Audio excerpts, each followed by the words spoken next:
Dear students,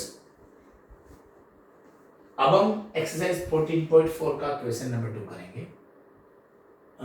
What you are given and what you are told to find. Draw a less than type ogive for the given data.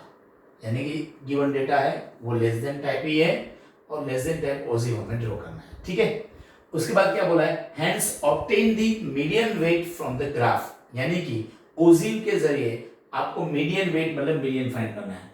तो वो तो आपको पता है कि ओजिव आप लेस देन टाइप तो आपको फ्रीक्वेंसी डिस्ट्रीब्यूशन दिया ही है, cumulative frequency distribution less than type. ठीक है. और आपको डायरेक्टली आपको ओजिव ड्रॉ करना है और using that ogive graph we are told to find the median. तो वो कैसे करते हैं, मैंने बताया था आपको n/2 करके एक हॉरिजॉन्टल लाइन ड्रॉ करते हैं जो ग्राफ को इंटरसेक्ट करता है. वहां पे जो x कोऑर्डिनेट, वो पॉइंट का जो x कोऑर्डिनेट होगा that will give the value of the median. Okay. उसके बाद क्या करना है, verify the result using the formula. यानी कि इसको हमें फॉर्मूला के जरिए भी इसका मीडियन फाइंड करना है. तो वो तो आपको पता है कि लेस देन टाइप दिया है तो हमें फॉर्मूला के जरिए कैसे फाइंड कर सकते हैं. तो पहले less than type cumulative frequency distribution को हमें सिंपल फ्रीक्वेंसी डिस्ट्रीब्यूशन में कन्वर्ट करना पड़ेगा. देन हमें क्यूमुलेटिव फ्रीक्वेंसी निकालना पड़ेगा. देन वो फॉर्मूला जो हम यूज करते थे m = l + n/2 - cf/f * h, that formula we will use for the second case. तो हम पहला केस कर रहे हैं जिसमें ओजिव ड्रॉ करना है और ओजिव से आपको मीडियन फाइंड करना है. ओके स्टूडेंट्स, तो हियर वी गो.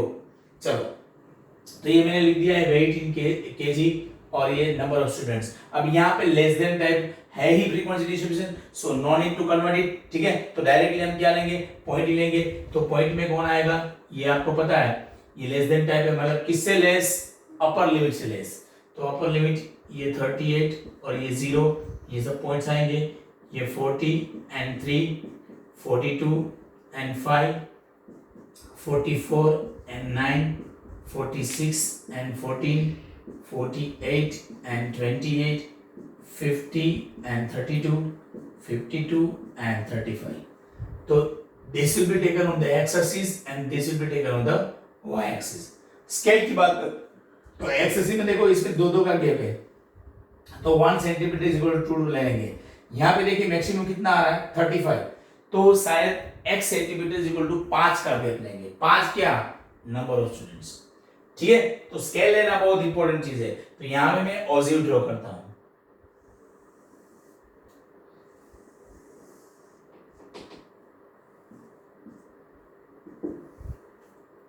ये x एक्सिस, ये y एक्सिस, यहां पे ये. तो मैंने स्केल समझा दिया है. x एक्सिस के ऊपर मैं क्या लूंगा, 1 centimetre is equal to 2 gap रखूंगा. 2 क्या है वो, वेट इन केजी मतलब वो केजी. और y एक्सिस के ऊपर 1 centimetre is equal to maximum कितना आ रहा है यहाँ पे 35. तो 5 स्टूडेंट्स ये y एक्सिस पे लेंगे. तो यहां पे आएगा अपर लिमिट्स. ठीक है. और यहां पे आएगा क्यूमुलेटिव फ्रीक्वेंसी और that is also called number of students.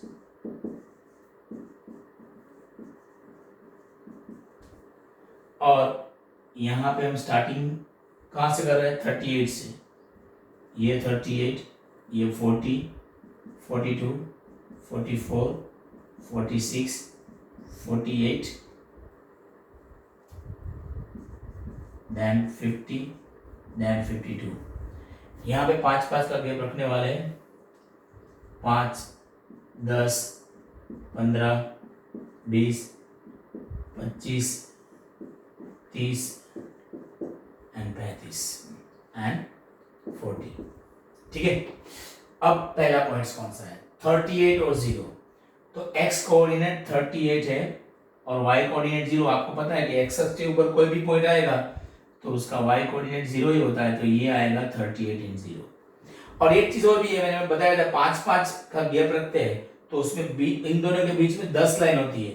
तो आपको पता है मैंने अर्लियर वीडियो में समझाया था स्केल में तो कि भाई अगर एक मूव करना है तो 2 लाइन हमें मूव करना पड़ेगा. एक बढ़ाना है तो हमें 2 लाइन मूव करना पड़ेगा, क्योंकि यहाँ पे 5 का गैप है और 10 लाइन है, तो एक शिफ्ट होगी तो 0.5 बढ़ेगा, 2 शिफ्ट होंगे तो 1 बढ़ेगा, तो वो ध्यान देना है।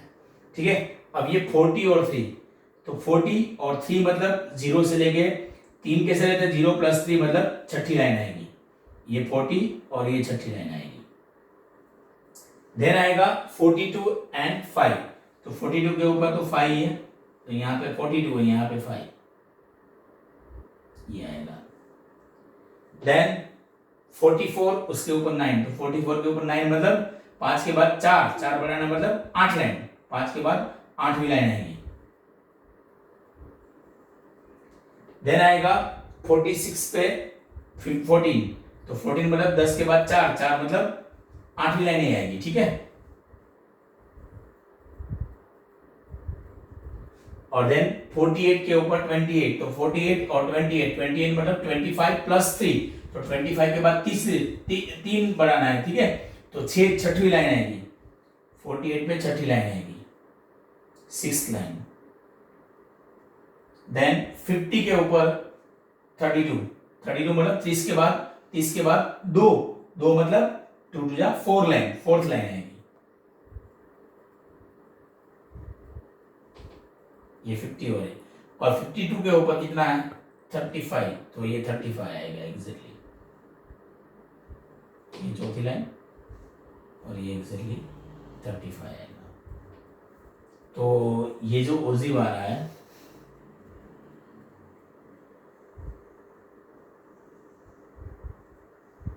इस टाइप का है, और यहाँ पे बता देंगे ये लेस देन टाइप ओजिव है।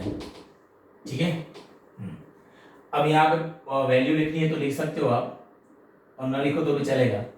अब देखो अब क्या करते हैं, अब हमें मीडियन निकालना है, तो मीडियन कैसे निकालते हैं, n/2 कर देते हैं, और यहाँ पे टोटल नंबर ऑफ स्टूडेंट्स यानी कि n होगा 35 मैक्सिमम है ना, ये क्यूमुलेटिव फ्रीक्वेंसी है, तो 35/2 मतलब 17.5, तो यहाँ पे 17.5 कहाँ पे आएगा, यहाँ से, तो देखो 15 और 20 के बीच में एक्जेक्टली 17.5 आएगा डार्क, तो यहाँ पे हमने 17.5 से एक हॉरिजॉन्टल लाइन ड्रॉ करेंगे,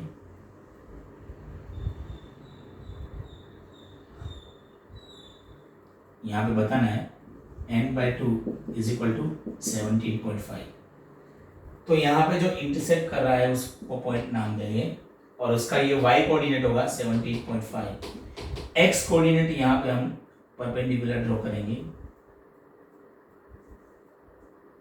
तो कितना आएगा, यहाँ पे देखो 2 का गैप रखा है, तो आपको पता होगा कि एक लाइन मूव करेंगे, एक लाइन तो 0.2 मूव होगा, 0.2 बढ़ेगा, 2 लाइन करेंगे तो 0.4 बढ़ेगा, देन इन दोनों के बीच में आ रहा है, तो एग्जैक्टली वो कितना आ रहा है, तो कि वो अराउंड आएगा 46.5,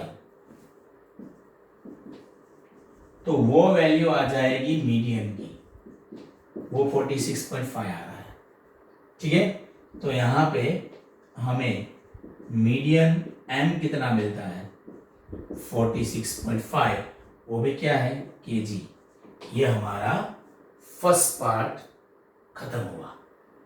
ओके, अब हम सेकंड पार्ट कर रहे हैं, इसमें क्या है, verify the result using the formula, तो यहाँ पे मैंने सब चेंज कर दिया है, फिर से हमें ये सब पार्ट करना पड़ेगा, मीडियन यूजिंग द फॉर्मूला, और ये जो दिया है वो less than type frequency distribution है ना, तो हमें उसको सिंपल फ्रीक्वेंसी डिस्ट्रीब्यूशन मतलब SFD मतलब सिंपल फ्रीक्वेंसी डिस्ट्रीब्यूशन में कन्वर्ट करना पड़ेगा। तो यहाँ पे मैंने लिख दिया सिंपल फ्रीक्वेंसी डिस्ट्रीब्यूशन में क्या आता है, क्लास एंड फ्रीक्वेंसी आता है, देन मीडियन फाइंड करना है तो क्यूमुलेटिव फ्रीक्वेंसी तीसरा कॉलम भी आएगा। तो देखिए आपको पता है कि लेस देन टाइप को सिंपल में कन्वर्ट करते हैं तो पहला ऐसे ही रखते हैं, तो यहाँ पे आएगा लेस देन 38, ठीक है, देन हम क्लास लेंगे 38 to 40 और लेस देन 38 तो फ्रीक्वेंसी यही रहेगी 0, और 38 और 40 तो इन दोनों का माइनस होगा, क्या आएगा 3 आएगा, देन आएगा 40 to 42 तो इन दोनों का माइनस होगा, 5 में से 3 जाएगा तो 2 रहेगा, देन 42 and 44 तो इन दोनों का माइनस करेंगे 4 रहेगा, देन 44 एंड 46, तो ये 14 और 5 का माइनस करेंगे 5 रहेगा। 46 एंड 48, तो इन दोनों का माइनस करेंगे तो 14 रहेगा। देन 48 एंड 50, तो इन दोनों का माइनस करेंगे 4 रहेगा। देन 50 एंड 52, तो इन दोनों का माइनस करेंगे 3 रहेगा। ठीक है, और यहाँ पे हम टोटल भी कर देते हैं क्योंकि एन आपको पता होना चाहिए। सिग्मा अल्फा एन कितना है 5 4 5 और 14 और 28 एन ये 35 आ गया।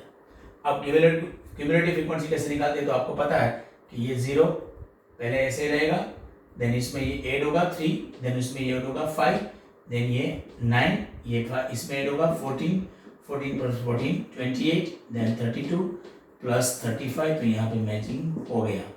अब आपको पता है कि कैसे निकालते हैं, n/2 करते हैं। ठीक है, तो 35/2 मतलब 17.5। अब 17.5 क्यूमुलेटिव फ्रीक्वेंसी में किन दोनों के बीच में आता है, इन दोनों के बीच में आता है। तो यहाँ पे जो बड़ा है उसके सामने जो आएगा, ठीक है, वो आएगा हमारा मीडियन क्लास, और यहाँ पे रिपीट हो रहा है, तो मीडियन क्लास का जो लोअर लिमिट होगा that will be the lower boundary point L, और मीडियन क्लास की जो फ्रीक्वेंसी होगी दैट इज F, और मीडियन क्लास की जो प्रीसीडिंग क्लास की क्यूमुलेटिव फ्रीक्वेंसी होगी वो आएगी CF। तो यहाँ पे हम करेंगे मीडियन क्लास हमारा क्या आ रहा है, तो मीडियन क्लास 46 to 48। अब L कितना मिल रहा है 46, F कितना मिल रहा है 14, CF कितना मिल रहा है 14, और H दो का गैप है वो तो आपको पता ही है। और एक चीज यहाँ पे ध्यान दीजिए, टू का गैप है तो लेस देन 38 मतलब 36 to 38 ही आएगा, है ना। अब ध्यान दीजिए, अब हम फॉर्मूला में वैल्यू पुट कर दे, m is equal to L plus n/2 minus CF upon F into H। L 46, n/2 मतलब 35/2, CF 14, F 14, H 2। 46 प्लस ये होगा 17.5 माइनस 14/14 इंटू 2, तो ये 46 प्लस ये आएगा 3.5/14 इंटू 2 से काट सकते हो, 2 7 जा, तो यहाँ पे मैं कर रहा हूँ इसका simplification. 46 plus 3.5 divided by 7, point निकालेंगे तो 35/7 इंटू 10। ठीक है, पॉइंट निकाला तो पॉइंट के बाद एक डिजिट है तो ये आएगा 7 5 जा, तो 46 प्लस 5/10 मतलब 0.5, तो ये 46.5 मीडियन ये kg हमारा मिल गया। यानी कि ग्राफ से भी जो वैल्यू मिल रही है और जो फॉर्मूला से जो वैल्यू मिल रही है मीडियन की, बोथ आर इक्वल।